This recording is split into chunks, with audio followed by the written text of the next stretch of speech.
दोस्तों हम आज बात करेंगे ESR यानी कि इरिथ्रोसाइट सेडिमेंटेशन रेट के बारे में कि ESR क्या है, ये किन कंडीशंस में बढ़ता है और किन कंडीशंस में कम होता है और किस तरह से हम इसे नॉर्मल रख सकते हैं। दोस्तों इरिथ्रोसाइट सेडिमेंटेशन रेट यानी कि ESR एक हेमेटोलॉजिकल डायग्नोस्टिक टेस्ट है जिसका उपयोग leukaemia, polycythaemia, rheumatoid arthritis, anaemia इन जैसी कंडीशंस का पता लगाने और उनकी डिफरेंशियल डायग्नोसिस के लिए किया जाता है। सामान्यतः इसकी दो मेथड्स होती हैं जिन्हें वेस्टर्न ग्रीन मेथड और विंट्रोब्स मेथड कहा जाता है। विंट्रोब्स मेथड में एक विंट्रोब ट्यूब होती है, यह कांच की 100 mm लंबी एक ट्यूब होती है जिसमें 2 ml ब्लड लिया जाता है और उसको 1 घंटे के लिए रख दिया जाता है और उस 1 घंटे में यह देखा जाता है कि कितनी आरबीसीज उसके नीचे सेडिमेंट के रूप में इकट्ठी हो गई, यानी कि उसका जो बेस होता है, उसका जो तल होता है, उसमें कितनी आरबीसीज इकट्ठी हुई हैं, उनको मिलीमीटर में नाप लिया जाता है। इसे ही ESR कहते हैं। एक दूसरी मेथड होती है जिसे वेस्टर्न ग्रीन मेथड कहते हैं। वेस्टर्न ग्रीन मेथड में एक 200 mm लंबी एक ट्यूब होती है जिसे वेस्टर्न ग्रीन ट्यूब कहते हैं। इसमें 2 ml ब्लड ले लिया जाता है और 0.5 ml सोडियम सिट्रेट लिया जाता है। इस 1 घंटे में जितनी भी आरबीसीज ट्यूब्स के तल में इकट्ठी हो जाती हैं यानी कि सेडिमेंट हो जाती हैं, रोलेक्स फॉर्मेशन होता है, उसके बाद वो सेडिमेंट हो जाती हैं, तब उसे ESR यानी कि इरिथ्रोसाइट सेडिमेंटेशन रेट कहते हैं। बहुत सारी ऐसी कंडीशंस होती हैं जिनमें ESR बढ़ जाता है और बहुत सारी ऐसी कंडीशंस होती हैं जिनमें ESR कम हो जाता है।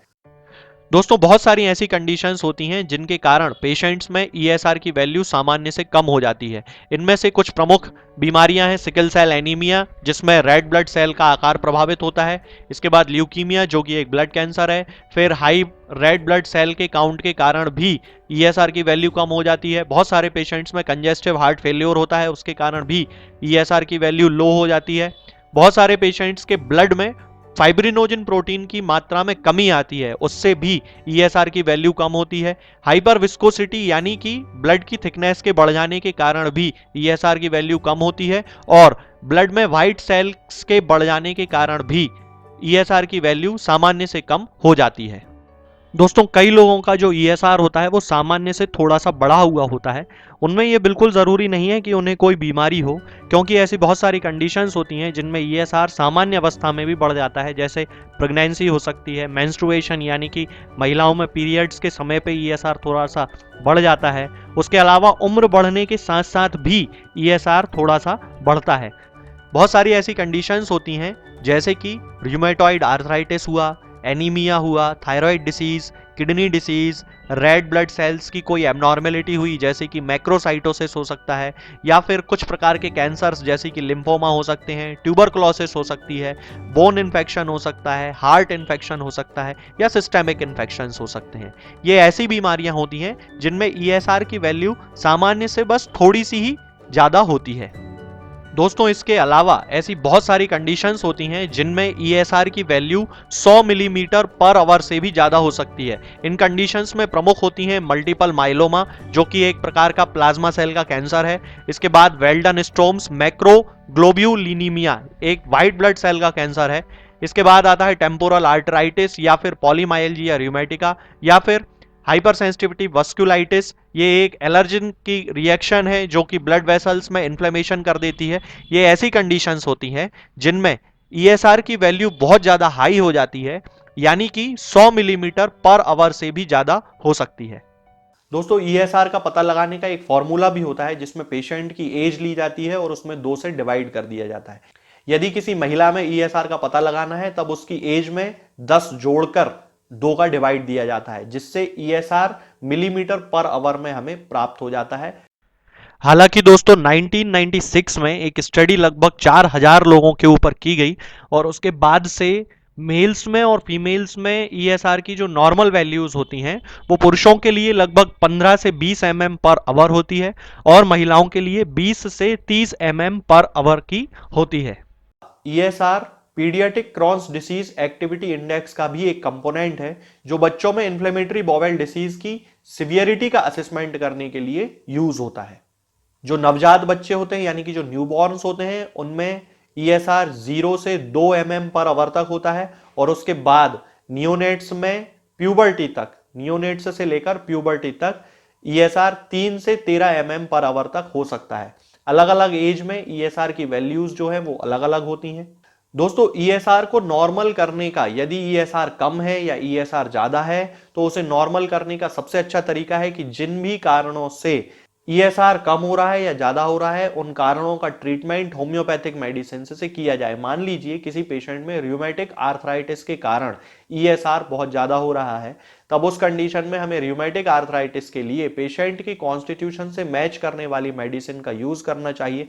जैसे बहुत सारे पेशेंट्स में लीडम्पाल है, ब्रायोनिया है, रस्टॉक्स है, इन मेडिसिन का उपयोग हमें करना चाहिए ताकि उनके ESR को नॉर्मल लेके आया जा सके। यदि किसी पेशेंट में एनीमिया के कारण ESR बढ़ रहा है, तब उस कंडीशन में हमें पेशेंट को फेरम फॉस, फेरम मेटेलिकम या उसके कॉन्स्टिट्यूशन से मैच करने वाली जो भी मेडिसिन है जो उसमें एनीमिया का कारण है उसको दूर कर देगी और ESR को नॉर्मल लेवल पर लेकर आ जाएगी।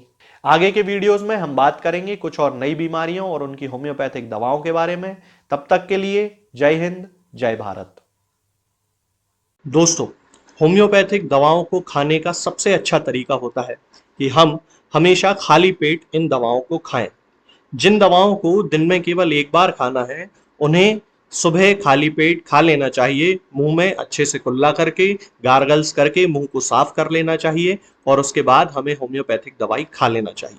जिन दवाओं को दिन में 2 बार या 3 बार या 4 बार खाना होता है, उन दवाओं को खाली पेट खाने का मतलब होता है कि हम उन दवाओं को खाने के लगभग आधे घंटे पहले या फिर 2 से ढाई घंटे बाद ही खाएं। और उस स्थिति में भी हमारे मुंह में किसी भी वस्तु का, किसी भी चीज का स्वाद नहीं होना चाहिए, ना ही हमारे मुंह में किसी भी चीज की गंध होना चाहिए, जिससे कि ये होम्योपैथिक दवाएं हमारे शरीर पर बहुत अच्छे तरीके से काम कर सकती हैं। तो हमें हमेशा ये ध्यान रखना है कि जब भी हम होम्योपैथिक दवा खाएं, हमेशा खाली पेट खाएं और हमारे मुंह में किसी भी चीज का स्वाद या किसी भी चीज की स्मेल ना हो। अब बहुत सारे लोग ये सोचते हैं कि हम कच्चा प्याज खा सकते हैं या अदरक खा सकते हैं या हींग खा सकते हैं या इलायची खा सकते हैं या नहीं। बिल्कुल, आप इन चीजों का इस्तेमाल कर सकते हैं। होम्योपैथिक दवाओं को खाते समय आप इन सभी चीजों को बड़ी आसानी से खा सकते हैं। बस याद ये रखना है कि जब भी आप होम्योपैथिक दवा खाएं, इनमें से किसी भी वस्तु का, किसी भी चीज का स्वाद आपके मुंह में ना हो। यानी कि जब भी आप इन्हें खाएं तो इनके खाने से या तो आधे घंटे पहले होम्योपैथिक दवा खा लें या फिर इन्हें खाने के 2-2.5 घंटे बाद, जब कि आपने मुंह में अच्छे से कुल्ला कर लिया हो, अच्छे से गार्गल्स कर लिए हो, तब इन होम्योपैथिक दवाओं को खाएं। तो आपको हमेशा होम्योपैथी के सबसे अच्छे रिजल्ट देखने को मिलेंगे। लोग गलती यही कर देते हैं कि वो प्याज खाना छोड़ देते हैं, कच्चा प्याज, लहसुन, अदरक, हींग सब खाना छोड़ देते हैं, लेकिन फिर भी उनको मुंह में सफाई ना होने के कारण होम्योपैथिक दवाओं का अच्छा रिजल्ट देखने को नहीं मिलता।